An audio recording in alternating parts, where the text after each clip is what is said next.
watching the crowds of people line up and taking their photos. Everyone's just so excited and happy to see her. If you hear a lot of real enthusiasm and high-pitched ooh and ah, then you say to whoever you're with, oh gosh, come on, she must be out. Because, I mean, people don't just passively look at Fiona. They are very, very excited. It sounds like you're at some sort of a rock concert where some major celebrity has finally stepped onto stage. It's like she'll peek her head out, and you can tell the exact moment when the public has a line of sight to see her, because it's just an eruption of cheering, and some people literally cry. I've seen people like get there and have like a spiritual moment when they see Fiona for the first time. But she's just had such an impact in so many people's lives, and they feel like they know her so intimately, and then it's just like a celebrity, like finally getting to see them in person and be like, oh my God, they're real. This year I've traveled all over the world. Went to West Africa, Central America, to really remote places to watch wildlife. There is not a place I have been that if somebody sees my zoo hat with the zoo logo or hears them from the zoo, that someone doesn't ask me all about Fiona in the middle of nowhere. I mean, people know about her. She's probably the most famous animal in the world.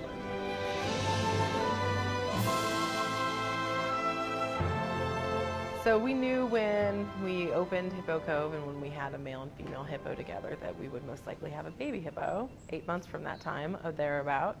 We didn't know exactly when we'd have a calf, but we knew we were going to have one.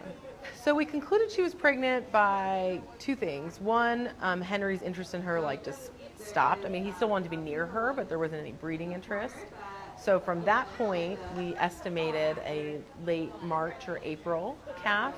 And then crew decided they wanted to try to ultrasound a hippo, which no one had done before. And it worked, and they were able to give us a more accurate development timeline. We just basically taught her a really simple lean-in behavior. We bring her into the chute. We ask her to lean this side of her body into the protective barrier so that we can reach safely underneath there. And she's so smart, she picked it up like that. And then since she got pregnant so quickly, we weren't sure at what point we would be able to see a fetus if we were going to. Again, this was another one of these areas where there wasn't a roadmap already written. There wasn't a guide or a manual, so we weren't really sure what it would look like when we saw it. But then one magical day, we were kind of exploring and looking at the static on the screen, and then just out of nowhere, clear as day, this tiny little spine and rib cage showed up. And then we kind of moved a little bit, and we saw this tiny little flickering heartbeat, and we're like, oh my God, it's a heartbeat! And we all started screaming and kind of cheering, like, baby, you're pregnant! And we had our assumptions leading up to it again, and we were all fairly certain that she was pregnant, but then seeing it and seeing that little heartbeat and also knowing we just made history, no one has ever done this before. This is the first time somebody has seen a baby hippo in utero and got images of it. That was a really cool, I have goosebumps right now just talking about it. That was such a cool day. And so we anticipated a birth, and we thought, well, this is just going to go along smooth. Well, as everyone knows, 2 months early, through watching on remote TVs, we determined, oh my gosh, she's given birth to a very young animal, and that's never happened before, to raise a premature hippo like that. We saw signs starting at 10 a.m. on January 23rd, and she did not get out of that water for 12 hours, and she stayed in there doing the same thing. The keeper stayed till late that evening, and then I took over watching on the cameras overnight from home, and at about 3 in the morning, she was on land, which is another blessing that allowed for Fiona to be here.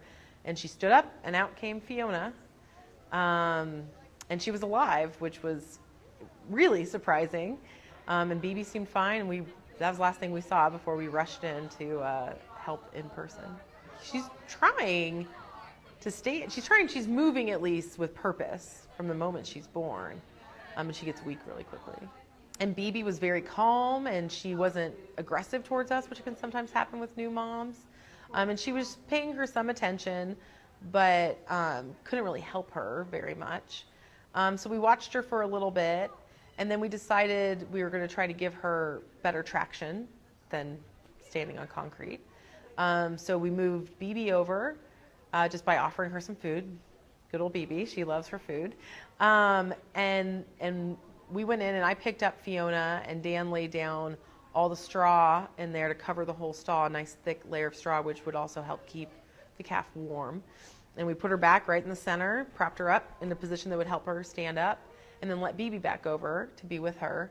But at that point, she was very warm still to the touch and everything, and she was alert. Her eyes were open, and she was looking around. But she very quickly got more and more weak, and we saw less and less movement with purpose from her. And then the veterinarian arrived, and so we decided to move BB over again and get a better look at Fiona. Once it was apparent that, okay, this baby can't nurse on her own, we have to come up with a formula. There isn't a pre-made hippo mix. There's not like a powdered mix that you just add water to and it's perfect. So somebody said, well, do you think she'll let us milk her? Can we try? And we're like, yeah, we can certainly try. And just like with every ultrasound, we were like, is it okay if we do this back here? And she was like, yeah, that's fine. Again, keep the food coming. And it's pretty cool to say the first animal I've ever milked was a hippo. As long as BB was willing, we were trying to milk her 3 times a day. I think being able to get that milk from BB let us know what hippo milk is made of and what the composition of fats and proteins and everything is in it. We were able to give her a decent amount of it in each feeding her first 10 days of life, which was helpful for getting immunity passed, and just in general I think was helpful to keep her healthy.